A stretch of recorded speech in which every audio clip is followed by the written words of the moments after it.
So Taylor, are you a fan of scary movies in general? Yes, I grew up watching them. All the old classics, The Shining and Pet Sematary, a lot of the Stephen King stuff, The Shining, just Poltergeist.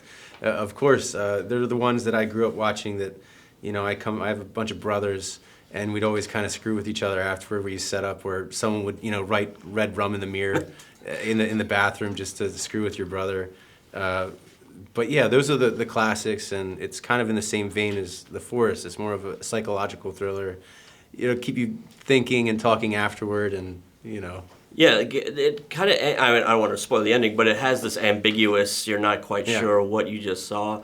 I mean, did you have that reaction while making it, reading the script, where you're like, I'm not quite sure? Sure. Yeah, there's a few characters. Even, Natalie Dormer, she plays Sarah, or she plays her twin sister as well. But, ambiguous at best. It's a great way to describe these characters. You're not sure if they're good, if they're bad, if their motives are good or bad, what their intentions are, and they kind of float in this kind of middle ground gray area. And I think that's what's interesting, though. That's what keeps you thinking. You say, what is this person up to, or just, and when you watch, I mean, anytime I watch a film, did you foresee the outcome when you were watching it? Right. Where you try to say, oh, this is going to happen, and this person is, oh, that's the villain, or this is the protagonist, and it's going to end like this.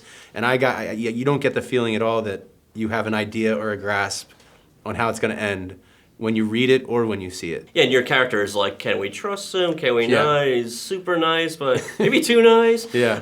What did you go into in terms of like delving into his backstory? I mean, do you do that work where you're like, where does he come from? Yeah, as much as possible. Jason Zada, who directed the film, he was a welcomed ear. So anytime I had a question in my prep, he was someone that I could talk to, and even in shooting, which is a huge asset when you're in the throes of filming, to be able to ask questions and to try different things, to try, whether it be take to take or just have input on a scene, to collaborate, and Natalie as well. We would figure things out and say, well, what if we try this? How does that affect this? And so I think that was the most fun I had being a part of this picture, was just a creative input. And then to see the finished product, we have an amazing editor, and I know that they could probably tell a bunch of different stories with what we shot. So I think that the end product is the best of what we came up with and what we came together. Now, whenever you hear about people shooting horror movies, there's always something weird going on set.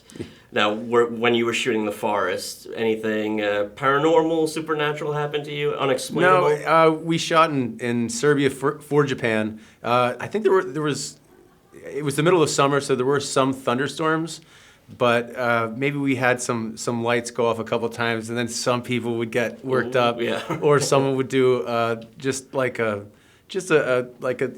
some prank, or put a snake under someone just to mess with people.